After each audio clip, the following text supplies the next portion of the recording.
Good morning everyone, I welcome to all of you to prep IAS. दोस्तों, आज है सितंबर 20, 2021, Monday का दिन है और हम लोग करने वाले हैं द हिंदू न्यूज़पेपर की एनालिसिस। मेरा नाम है सितेंद्र चौधरी और हमेशा की तरह आपके लिए कुछ सिलेक्टेड टॉपिक्स मैं यहाँ पे लेके आया हूँ। देखिए, काफी दिनों से आपके बीच में और मेरे बीच में दूरी हो गई थी क्योंकि मैं हिंदू एनालिसिस नहीं कर पा रहा था बिकॉज मैं दूसरा एंगेजमेंट थी मेरी, वहाँ पे मैं बिजी था। बीच में मयूरी मैम और सुभाषी सर ने आपकी बहुत अच्छे से एनालिसिस आपकी ली है क्लासेस, अच्छा रिस्पॉन्स आता है। लेट्स होप कि हम लोग इस चेन को कंटिन्यू रखेंगे, ब्रेक नहीं करेंगे। एंड आई अज्यूम कि आप सभी लोग इसका फायदा उठा रहे होंगे एनालिसिस का, क्योंकि डेली अगर आप न्यूज़पेपर एनालिसिस देख लेते हो ना यूट्यूब पे या फिर न्यूज़पेपर पढ़ लेते हो तो दोस्तों 6 महीने में, सिर्फ 6 महीने में आपकी प्रेपरेशन का लेवल कुछ और ही हो जाता है। न्यूज़पेपर इतना ज्यादा क्रूशियल होता है आपकी प्रेपरेशन के लिए। अभी हम लोगों ने कल ज्योग्राफी की भी मैराथन सेशन इशू किया है, वो रिलीज किया है, अपलोड हुआ है चैनल के ऊपर। आई होप आप उसको भी देखोगे।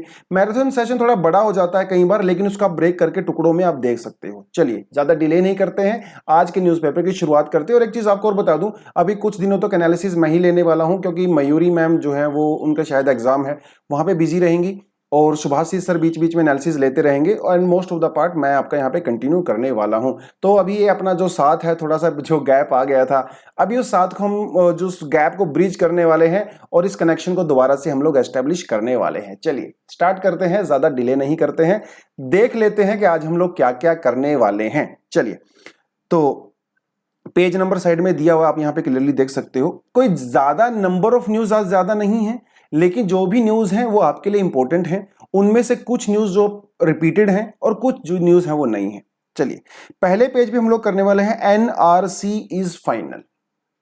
NRC is final. एनआरसी का मुद्दा बहुत इंपॉर्टेंट है, चाहे वो आपका प्रीलिम्स हो, चाहे आपका मेंस हो, इवन इंटरव्यू भी क्यों ना हो। और अगर आप नॉर्थ ईस्ट इंडिया से बिलोंग करते हो, मतलब या तो आप वेस्ट बंगाल या आसाम या नॉर्थ ईस्ट इंडिया से बिलोंग करते हो, तो 110% आपके इंटरव्यू में भी यहां से क्वेश्चन पूछा जाता है। मेंस के पर्सपेक्टिव से तो इंपॉर्टेंट है ही, ठीक है। उसके इसी बेसिस पे वहां पे जो फॉरेनर्स ट्रिब्यूनल है उसने कुछ स्टेटमेंट दिया है जिसके रिगार्डिंग हम इस आर्टिकल को पढ़ने वाले हैं। थोड़ा सा आपको एनआरसी का बैकग्राउंड भी मैं यहां पे दूंगा। उसके अलावा Hindi gains due to demographic shift. Hindi speaking population की हमारे कंट्री में परसेंटेज बढ़ती चली जा रही है, इसके लिए जो हम लोग करने वाले हैं, तो इसको आप जीएस पेपर 3 से भी कवर कर सकते हो, पॉपुलेशन से। जीएस पेपर 2 में भी आप इसको कहीं ना कहीं इसको ऐड कर सकते हो। जीएस पेपर 1 में भी आप इसको सोसाइटी से कहीं ना कहीं ऐड कर सकते हो। बड़ा ही डाइवर्स टाइप का टॉपिक है, डिपेंड करता है कि आप उसको कहां पे फिट करते हो। वैसे तो पॉपुलेशन आपका ज्योग्राफी के अंदर भी आता है, पॉपुलेशन रिलेटेड इश्यूज ये भी आपका सोशल इश्यूज के अंदर में आता है ना। सोसाइटी के अंदर भी जो पॉपुलेशन के अंदर अलग अलग जो डाइवर्स तरह के लोग रहते हैं, एथनिक ग्रुप्स रहते हैं, वो आपका सोसाइटी के अंदर भी आ जाता है। तो डिपेंड करता है। हमारा काम है कि एक ही टॉपिक के मल्टी डायमेंशनल चीजों को कवर करना, ताकि एग्जाम में जहां से भी वो क्वेश्चन आए हम उसको हैंडल कर सकते हैं, ठीक है।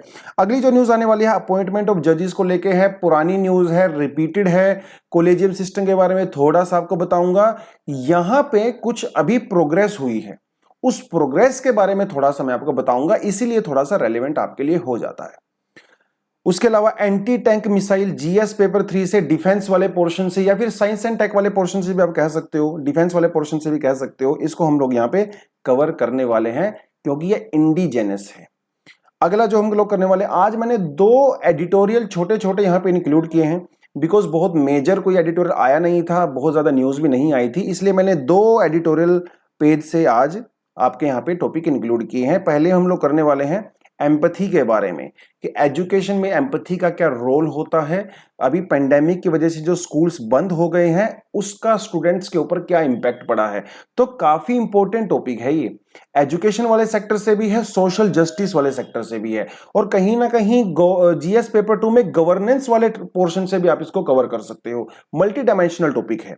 अगला जो हम लोग करने वाले हैं, the last one, that is going to be about the relative income subjective wellbeing. अब मैं तो इसको ये कहूंगा, थोड़ा सा ये सोशियोलॉजी जिन बच्चों के पास ऑप्शनल है उसको लेके है, थोड़ा सा फिलोसफी का भी है एंगल इसमें, और थोड़ा सा इकोनॉमिक एंगल भी है। जीएस पेपर 3 का एंगल भी हम इसमें कवर करने वाले हैं। तो मल्टी डायमेंशनल टाइप के टॉपिक है आज, आपका जो मन करे आप उसको वहां से रिलेट कर सकते हो। चलिए ज्यादा डिले नहीं करते हैं, सीधा काम की बात करते हैं। पहली जो न्यूज है that is about NRC. NRC is final rules Assam foreigners tribunal. Assam के फॉरेन ट्रिब्यूनल ने कहा है कि एनआरसी की जो लिस्ट है वो फाइनल है। एनआरसी का मतलब क्या होता है हम सबको पता है, बहुत पुराना टॉपिक है, हम इसको कर चुके हैं। थोड़ा सा मैं आपको यहां पे बैकग्राउंड देता हूं। देखिए, नेशनल रजिस्टर ऑफ सिटीजन्स 1951 में इसको तैयार किया गया था। किस लिए तैयार किया गया था? क्योंकि 1951 में जो सेंसस किया गया था, यानी कि जो जनगणना उस समय पे की गई थी, उस समय ऐसे लोगों का डेटा बनाया गया था, रजिस्टर में उनके नाम लिखे गए थे, एनलिस्ट इनको किया गया था जो इंडियन सिटीजन है। जो फॉरेन सिटीजन्स हैं उसका नाम इसमें नहीं था, और अगर उसका नाम था भी, वैसे तो नाम नहीं था, तो उसके ऊपर लिखा गया था कि ये फॉरेनर सिटीजन है, ये इंडियन सिटीजन नहीं है। अब यहां तक तो ठीक था। पहला एनआरसी को 1951 में पब्लिश किया गया, और सिर्फ एक बार ही पब्लिश किया गया। 1951 के बाद इसको अभी तक दोबारा पब्लिश नहीं किया गया था। अब इसका सेकंड वर्जन इसको रिलीज किया गया है, क्योंकि 71 के अंदर दोस्तों कुछ प्रॉब्लम हो गई थी। क्या प्रॉब्लम हो गई थी? इंडिया पाकिस्तान वॉर हुआ था। ईस्टर्न पाकिस्तान उस समय पे जो होता था आज बांग्लादेश है, यहां से बहुत सारे रिफ्यूजीज इंडिया के अंदर एंट्री कर गए थे। अचानक से आसाम, वेस्ट बंगाल, त्रिपुरा की डेमोग्राफी चेंज हो गई थी, क्योंकि बहुत सारे बांग्लादेशी वहां पे आ गए थे। उसकी वजह से वहां पे टेंशन क्रिएट हो गई। बाद में आसाम में कुछ ऐसे स्टूडेंट ग्रुप बने, जैसे ऑल आसाम स्टूडेंट यूनियन। इन्होंने जो नॉन एसमीज पीपल थे, मतलब जो बांग्लादेशी माइग्रेंट्स थे, उनके अगेंस्ट ये वायलेंस करने लगे, और ये डिमांड करने लगे कि ऐसे लोगों को इलीगल डिक्लेयर किया जाए जो 1951 के बाद इंडिया में आए हैं, या फिर 1971 के बाद इंडिया में आए हैं। वैसे तो उनका डिमांड 51 ही था। वायलेंस जब इतना ज्यादा बढ़ गया तो फाइनली सरकार ने 1985 में एक आसाम अकॉर्ड किया। इसे कहा जाता है असम अकॉर्ड। आसाम अकॉर्ड में 25 मार्च 1971 मार्च 25 1971 एक डेट डिक्लेयर कर दी गई। ये थ्रेशोल्ड डेट है, ये लक्ष्मण रेखा है। जो इंसान इंडिया में इसके बाद आया है from Bangladesh, that person is not going to be Indian citizen, और उसको अपने पेपर भी दिखाने पड़ेंगे कि वो 1971 से पहले इंडिया में रह रहा था। फाइनली दिसंबर 2014 में सुप्रीम कोर्ट ने आदेश दिया कि एनआरसी को अपडेट किया जाए, क्योंकि 1951 के बाद अभी तक ये इसको अपडेट नहीं किया गया था। देखो 70 साल हो गए भैया, 70 साल के लगभग हो गए थे। फाइनली जब एनआरसी को अपडेट किया गया, इसमें लोगों को बोला गया कि आप अपने डॉक्यूमेंट जमा करवाइए, आपके फादर के, ग्रैंडफादर के इलेक्टोरल अगर रोल में आपका नाम है, वोटिंग लिस्ट में आप वो दिखाइए, आधार कार्ड, पासपोर्ट, कागज, जॉब के पेपर, घर के पेपर, बहुत सारे डॉक्यूमेंट्स हैं जो आप वहां पे दिखा सकते हो। अगर आप तो कहने का मतलब यह है कि आपको ये प्रूव करना पड़ेगा कि आप 1971 से पहले आसाम में रहते हो। अगर जिसने प्रूफ कर दिया तो वो एनआरसी के अंदर नाम आ जाएगा, जो प्रूफ नहीं कर पाया वो एनआरसी से बाहर हो जाएगा, मतलब उनको हम फॉरेनर डिक्लेयर कर देंगे। ऐसा कुछ हुआ था। तो ये इसकी वजह से बहुत सारे लोग, लगभग 19 लाख लोग वो एनआरसी से बाहर हो गए, 19 लाख लोग। अब इनके पास पेपर नहीं थे, किसी के पास कोई पेपर था, कोई दूसरा पेपर नहीं था। बहुत सारे लोग तो ऐसे थे जो सरकारी नौकरी कर रहे थे और वो एनआरसी से बाहर हो गए। कुछ लोग आर्मी में थे, एयरफोर्स में थे, अरे कुछ लोग तो जज भी बन गए थे, लेकिन उनके पास, बेचारों के पास पेपर ही नहीं थे, वो एनआरसी से बाहर हो गए। तो जब इतना सारा डिस्प्यूट हुआ तो इसके डिस्प्यूट को दूर करने के लिए सरकार ने फॉरेन ट्रिब्यूनल्स बनाया। ट्रिब्यूनल तो हम बना सकते हैं। आप मुझे कमेंट सेक्शन में फटाफट ये बता दो, क्योंकि ट्रिब्यूनल्स काफी समय से न्यूज में थे। आप मुझे ये बताओ कि हमारे कॉन्स्टिट्यूशन के अंदर कौन सा आर्टिकल है, या कौन से आर्टिकल्स हैं, एक्चुअली 2 आर्टिकल हैं जो ट्रिब्यूनल्स की बात करते हैं। You need to tell me the name, write down those articles. There are 2 articles जो ट्रिब्यूनल्स की बात करते हैं। ठीक है, एक पहला क्वेश्चन ये हो गया। दूसरा क्वेश्चन आपके लिए क्या है? दूसरा आपको मुझे ये बताना है कि वो कौन सी कमिटी थी जिसकी रिकमेंडेशन पे ट्रिब्यूनल्स को एस्टेब्लिश किया गया था। You need to tell me the name of that committee as well. ठीक है, इंदिरा गांधी के समय की कमिटी थी, एक आदमी था वहां पे जो इंदिरा गांधी की काफी क्लोज था, उसने कई सारी अच्छी अच्छी रिकमेंडेशन दी थी। ट्रिब्यूनल वाली रिकमेंडेशन भी उनमें से एक थी। तो आपको मुझे तो उस कमेटी का नाम बताना है और आपने मुझे 2 आर्टिकल बताने हैं कौन कौन से हैं, ठीक है। ये क्वेश्चन आपके लिए, क्योंकि ये बहुत समय से न्यूज में था, तो आई होप आपने इसको किया होगा। चलिए, तो मामला कहां फंसता है, तो सरकार ने उन डिस्प्यूट को दूर करने के लिए फॉरेन ट्रिब्यूनल्स बनाए। फॉरेन ट्रिब्यूनल का जो इनिशियल एक्ट है वो फॉरेनर्स एक्ट 1946 है। बाद में 64 में इसमें चेंज किया गया, अभी रिसेंटली भी इसके अंदर चेंज किया गया है ना। तो अमेंडमेंट तो होता ही रहता है। तो इसके अंदर हम लोगों ने फॉरेन ट्रिब्यूनल्स बनाए। फॉरेन ट्रिब्यूनल के अंदर जो ऑफिशियल्स होते हैं वो कोई जज होता है, जज। तो जज इन डिस्प्यूट को दूर करता है, मतलब अपना डिसीजन सुनाता है। और अभी जज ने क्या कहा, जज ने ये कहा कि ये जो लिस्ट है एनआरसी की वो फाइनल लिस्ट है, लेकिन सरकार ऐसा नहीं कहती है। सरकार कहती है कि ये लिस्ट अभी फाइनल नहीं है, इसको अपडेट करना जरूरी है, लेकिन ट्रिब्यूनल कह रहा है कि वो फाइनल है। इसी को लेकर थोड़ा सा ये न्यूज में था। हालांकि सुप्रीम कोर्ट ने ऐसा नहीं बोला है फाइनल है, और अगर आप ट्रिब्यूनल के किसी फैसले से खुश नहीं हो तो आप सुप्रीम कोर्ट में भी जा सकते हो रेमेडी लेने के लिए, because Supreme Court is the last point where you can seek for the justice, right. तो यही थोड़ा सा मामला था, आपको इसके बारे में थोड़ा पता होना चाहिए। फिर भी मैंने बैकग्राउंड में थोड़ा सा डिटेलिंग में आपको करवा दिया, फ्लो में। चलिए, अगली जो न्यूज आती है वो आती है हिंदी को लेके। हमारी कंट्री में 1971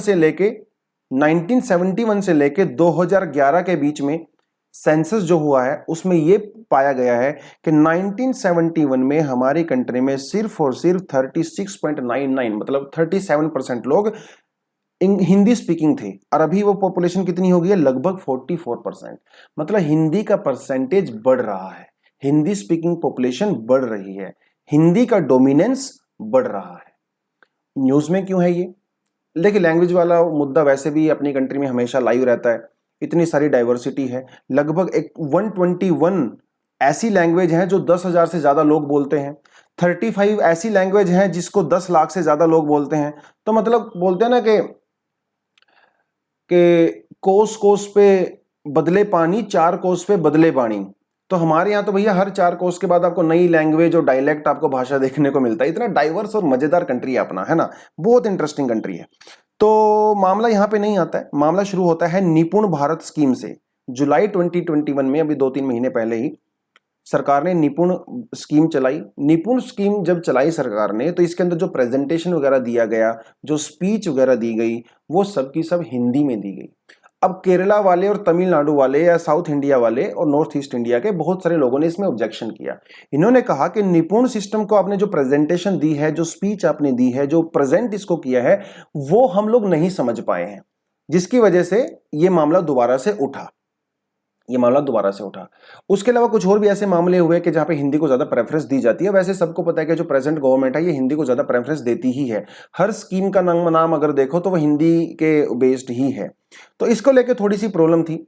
निपुण स्कीम क्या है, हल्का सा आइडिया आपको एक सेंटेंस में देता हूं। निपुण स्कीम है learning needs to tackle the learning needs of children from the age group of 3 to 9 years. याद रख लेना है, ये एज ग्रुप प्रीलिम्स में आपसे क्वेश्चन पूछ सकता है, वो आपको कंफ्यूज करेगा। वो देगा 3 to 14, 9 to 14, इस तरह से कंफ्यूज नहीं होना है, 3 to 9 ईयर्स, ठीक है। इंडिया में 121 लैंग्वेज है जो मैंने आपको बता दिया है, सेंसस भी मैंने आपको बता दिया है, ठीक है। अब इसका रीजन क्या है? जो हिंदी लोग, जो भाषी लोग हैं, इंग्लिश स्पीकिंग लोग हैं, उनकी जो प्रोपोर्शन ये बढ़ रहा है, उसका रीजन क्या है? उसका एक रीजन है यहाँ पे माइग्रेशन, जो इस आर्टिकल के अंदर बताया हुआ है। नॉन हिंदी बेल्ट से, जैसे झारखंड या बिहार या यूपी, है ना, छत्तीसगढ़, यहां से Hindi speaking people non Hindi speaking areas में माइग्रेट करते हैं। वो केरला जाते हैं जॉब करने के लिए, कर्नाटका जाते हैं, तमिलनाडु जाते हैं, तो अपने साथ अपनी लैंग्वेज लेके जाते हैं। और एक चीज आप यहाँ पे और नोटिस कीजिए कि जो हिंदी स्पीकिंग स्टेट्स हैं, जैसे यूपी, बिहार, झारखंड, है ना, ये सब स्टेट, मध्य प्रदेश, यहां पे फर्टिलिटी रेट भी थोड़ी सी ज्यादा है नॉन हिंदी स्टेट के कंपैरिजन में। तो जब ये लोग नॉन हिंदी स्टेट में जाते हैं, जो सपोज करो एक बिहार का आदमी तमिलनाडु में चला गया, तमिलनाडु में जो फर्टिलिटी रेट है वो 1.6 और 1.7 के आसपास है। लेकिन बिहारी जो आदमी जाएगा, या यूपी से जो आदमी जाएगा, या छत्तीसगढ़ी जो जाता है, मतलब हिंदी स्पीकिंग बेल्ट से लोग जाएंगे, वो वहां पे जाके ज्यादा बच्चे पैदा करेंगे as compare to their local people. तो over a period of time क्या होता है, बिकॉज उनकी फर्टिलिटी थोड़ी सी ज्यादा है, एजुकेशन का लेवल उनमें थोड़ा सा कम है, अवेयरनेस उनमें थोड़ी सी ज्यादा है, तो वो ज्यादा बच्चे पैदा करते हैं और धीरे धीरे उनकी पॉपुलेशन इंक्रीज होती है और हिंदी का प्रोपोर्शन बढ़ने लगता है। ये कुछ रीजन यहां पे इन्होंने बता रखे हैं। ठीक है। उसके अलावा थोड़ा बहुत डेटा यहाँ पे दिया हुआ है, डेटा कोई हमारे खास काम का नहीं है, वैसे वैसे मैंने इंक्लूड कर दिया था यहाँ पे। लेकिन हिंदी के बारे में एक इंटरेस्टिंग चीज ये है कि जब सर्वे किया गया तो सिर्फ और सिर्फ 26% लोगों ने यह बोला कि हिंदी मेरी मदर टंग है, क्योंकि बहुत सारे ऐसे डायलेक्ट हैं जैसे भोजपुरी, छत्तीसगढ़ी, डोंगरी, बहुत सारे ऐसे छोटे छोटे डायलेक्ट हैं जो हम लोगों ने हिंदी के अंदर ही इंक्लूड कर दिए हैं। तो वहां पे रहने वाले लोग हिंदी नहीं बोलते हैं, वो अपने लोकल डायलेक्ट बोलते हैं। इसी वजह से सिर्फ और सिर्फ 20% लोग रिकॉग्नाइज करते हैं कि मदर टंग मेरी जो है वो हिंदी है। बाकी लोग अपनी मदर टंग कोई और लैंग्वेज बताते हैं। हिंदी दिवस 14 सितंबर को मनाया गया था, इसलिए थोड़ा सा ये न्यूज में है यहाँ पे। ठीक है, चलिए हमारे यहाँ पे जो हिंदी का प्रोपोर्शन इतना ज्यादा क्यों आता है? देखो 46% के 44% लगभग इंडिया में लोग हिंदी स्पीकिंग है, लेकिन सिर्फ 26% लोग अपनी मदर टंग मानते हैं। इतना गैप क्यों है? क्योंकि हम लोग ये देखते हैं कि कितने लोग हिंदी से आइडेंटिफाई करते हैं, हम लोग ये नहीं देखते कि कितने लोगों को हिंदी की नॉलेज है। जैसे गुजराती आदमी है या जैसे कोई भोजपुरी कोई इंसान बोलता है, उसको हिंदी तो आती है, तो हम उसको हिंदी में इंक्लूड कर लेते हैं, लेकिन ये नहीं देखते कि इसको हिंदी की नॉलेज कितनी है, भाषा की नॉलेज कितनी है। इसीलिए थोड़ा सा गैप यहाँ पे देखा गया है। जब सरकार से इस बारे में सवाल पूछा गया तो सरकार ने कहा कि ऐसा कुछ नहीं है कि मैं डिस्क्रिमिनेट किसी भी तरह से नहीं करती हूं। सरकार ने ऐसा कहा जैसे नीट का एग्जाम हिंदी में भी होता है, इंग्लिश में भी होती है और कई सारी दूसरी 10-12 लैंग्वेज में होता है, तो रीजनल लैंग्वेज को खतरा नहीं है। उसके अलावा इंजीनियरिंग, अभी आपको पता है कि इंजीनियरिंग के कुछ स्ट्रीम ऐसी हैं जो रीजनल लैंग्वेज में भी उसमें पढ़ाया जाएगा। तो सरकार का कहना है कि देखो ये सब बनाई बनाई बातें हैं, मैं किसी तरह का डिस्क्रिमिनेशन नहीं करता हूं। सरकार ने ऐसा सीधा सीधा बोला है, और नीट वाले एग्जाम्पल से और इंजीनियरिंग के एग्जाम्पल से आप देख सकते हो। ठीक है, सबसे बड़ा फर्क यहां पे नजर आता है हायर एजुकेशन में। हायर एजुकेशन में बहुत कम लोग ऐसे हैं जो हिंदी को ऑप्ट करते हैं। पिछले साल लगभग 2 लाख से ज्यादा बच्चों ने इंग्लिश में मास्टर्स के लिए अप्लाई किया, जबकि ओनली 1.2 लाख लोगों ने हिंदी के लिए अप्लाई किया, और सिर्फ 20,000 के लगभग लोगों ने बंगाली के लिए अप्लाई किया। तो जब हायर एजुकेशन की बात आती है तो लोग इंग्लिश को ज्यादा प्रेफरेंस देते हैं, हिंदी को प्रेफरेंस नहीं देते हैं। हाँ, जब आम बोलचाल की भाषा की बात करते हैं तो लोग हिंदी में को ज्यादा प्रेफरेंस देते हैं। अब इसमें कुछ कंसर्न भी है, जैसे भील जो लैंग्वेज है या गोंडी जो लैंग्वेज है, ये 8th शेड्यूल का पार्ट नहीं है, जबकि इनके बोलने वालों की पॉपुलेशन ज्यादा है, उसके बावजूद भी ये पार्ट नहीं है। मणिपुरी लैंग्वेज जितने लोग बोलते हैं, मणिपुर से ज्यादा लोग गोंडी बोलते हैं, उसके बावजूद भी हमने उसको 8th शेड्यूल में इंक्लूड नहीं किया है। तो 8th शेड्यूल को अपग्रेड करने की भी जरूरत है। 8th शेड्यूल के अंदर कितनी लैंग्वेज आती हैं? 22 लैंग्वेज आती हैं, 22 लैंग्वेज आती हैं। इनिशियली इसमें कितनी लैंग्वेज थी, आप मुझे कमेंट सेक्शन में बताओ। जब इंडिया का कॉन्स्टिट्यूशन बना तो 8th शेड्यूल के अंदर कितनी लैंग्वेज थी? ऑप्शन आपको देता हूं मैं, 11, 13, 14 एंड 17।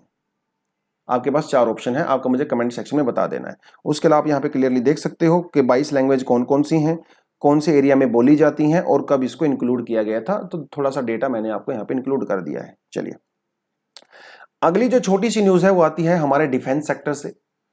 बहुत खुशी की बात है।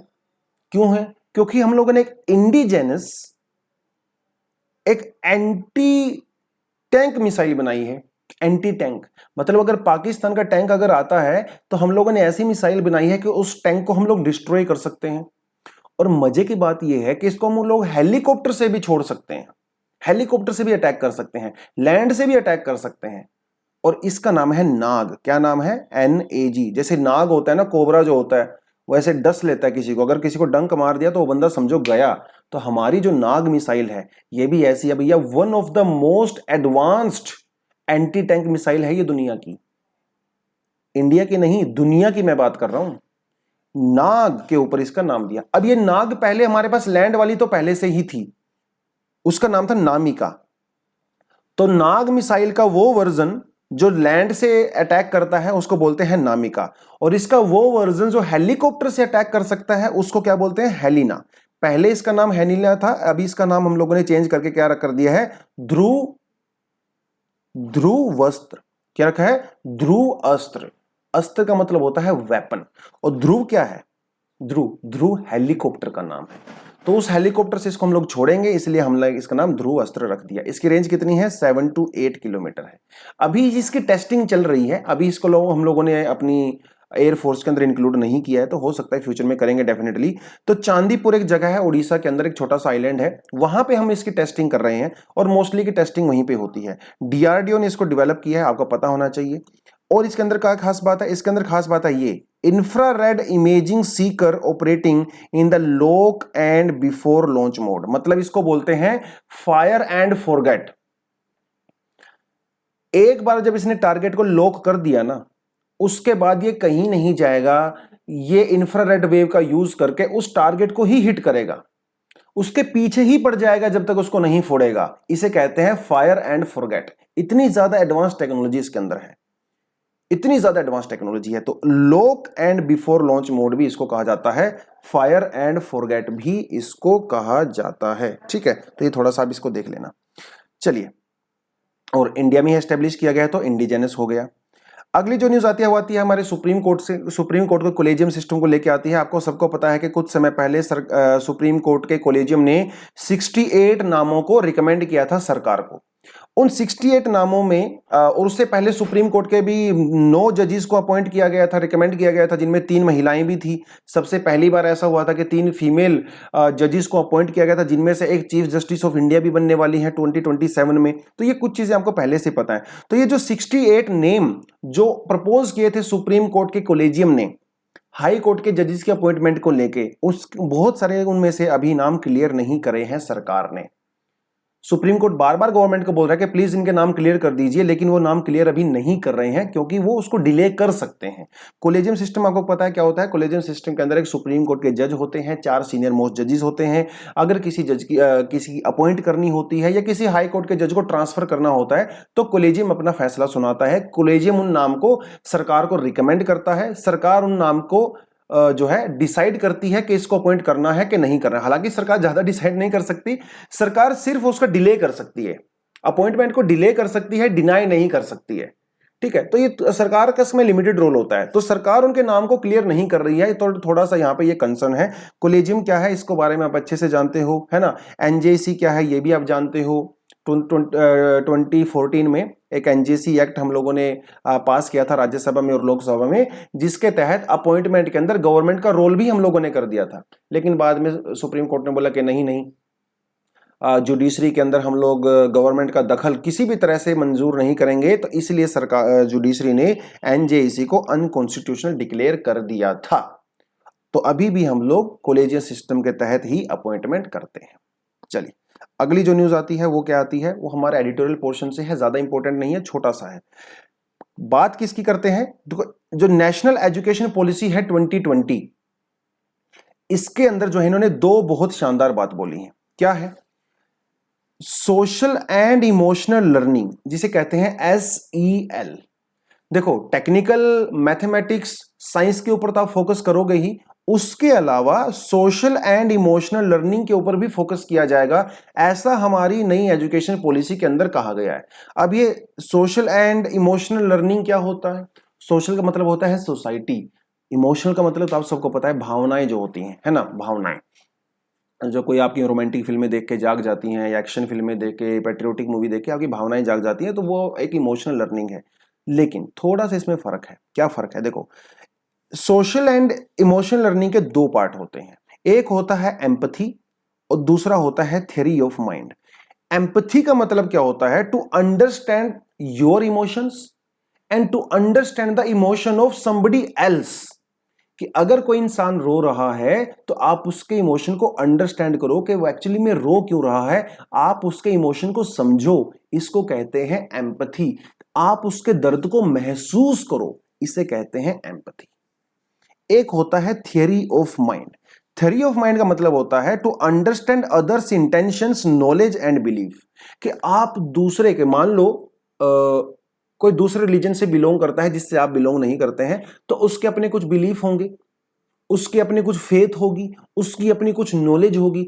तो ये जो थ्योरी ऑफ माइंड है, इसका मतलब ये है कि आप उसके बिलीफ को भी समझो, आप उसकी फेथ को भी समझो, उसकी रिस्पेक्ट करो, उसको आइडेंटिफाई करो। ये कहता है theory of mind and empathy. तो जो नया हमारा एजुकेशन सिस्टम है, ये इसकी भी बात करता है और ये आपकी लर्निंग के लिए बहुत जरूरी है। अभी तक हमारे एजुकेशन सिस्टम के अंदर क्या होता था, हम सिर्फ और सिर्फ मैथमेटिक्स पे और साइंस पे फोकस करते थे, रट्टा मारने पे फोकस करते थे। लेकिन रिसर्च ये कहती है,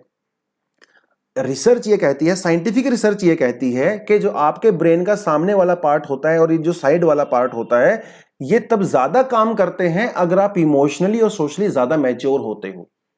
इसीलिए अगर आपको बच्चों को और ज्यादा सिखाना है, उनको इंटेलिजेंट बनाना है, उनको एजुकेशन अच्छी और प्रोवाइड करानी है, तो उनके सोशल और इमोशनल एंगल के ऊपर भी फोकस करना पड़ेगा। आप उसको इग्नोर नहीं कर सकते, ऐसा यहां पे बोला गया है। अब पेंडेमिक की वजह से क्या हुआ, पेंडेमिक की वजह से बहुत सारे बच्चे स्कूल में नहीं जा पा रहे हैं, जिसकी वजह से क्या हो रहा है, वो जो कलेक्टिव लर्निंग करते थे ना, एक दूसरे के साथ वैल्यू शेयर करते थे, इनोवेशन करते थे, बातें शेयर करते थे, उनकी ग्रोथ होती थी, वो ग्रोथ रुक गई है।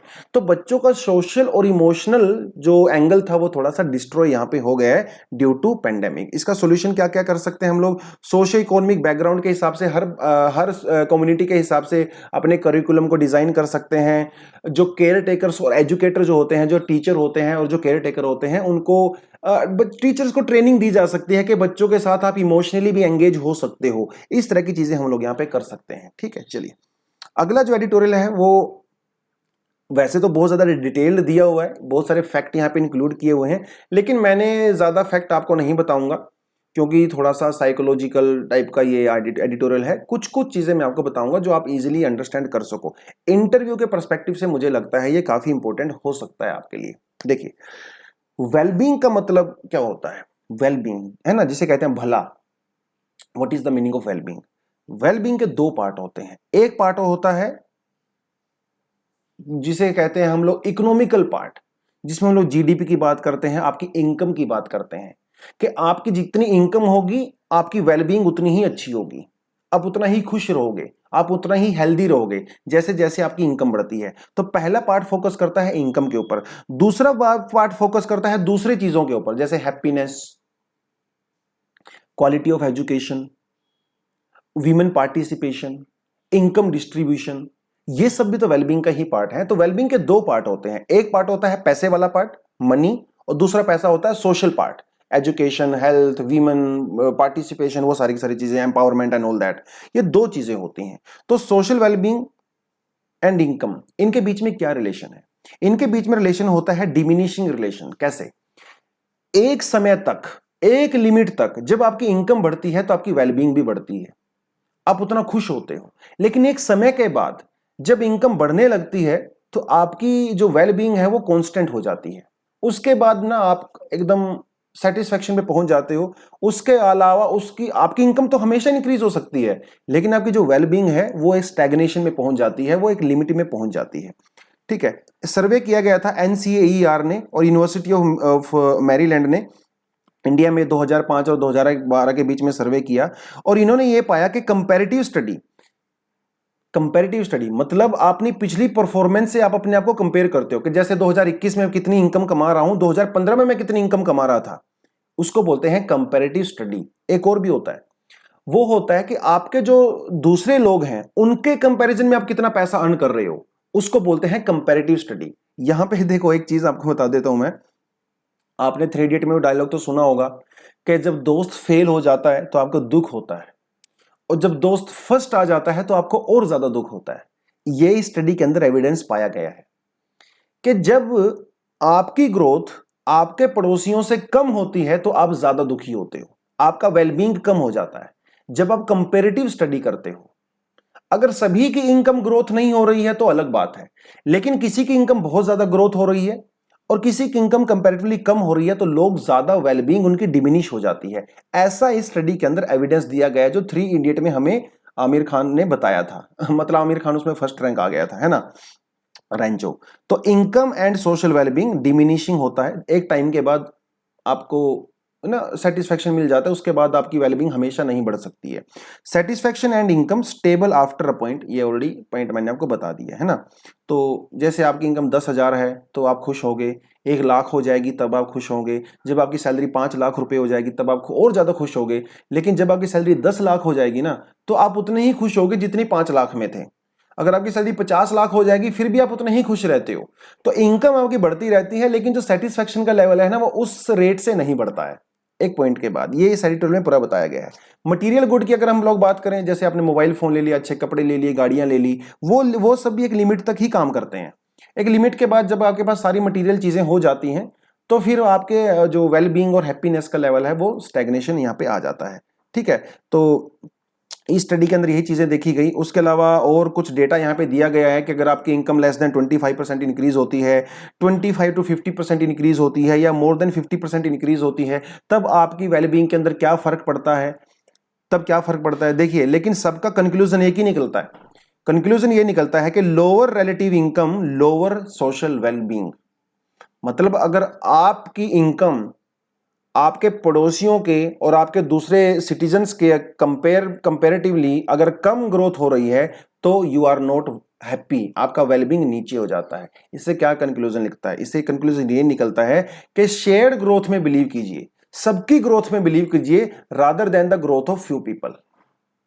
अगर आपको सोसाइटी को प्रॉपर तरीके से चलाना है, सोसाइटी में प्रॉपर ग्रोथ करनी है, तो सभी की वेलबींग पे फोकस करना चाहिए, ऐसा इसके अंदर बताया गया है। इनकम जो डिस्पैरिटी है उसको मिनिमाइज करना चाहिए, तभी ट्रू मैनर में हमारी सोसाइटी की वेलबींग हो सकती है। ठीक है, तो चलिए दोस्तों, आज के लिए इतना ही। Thank you very much, all the best, जय हिंद।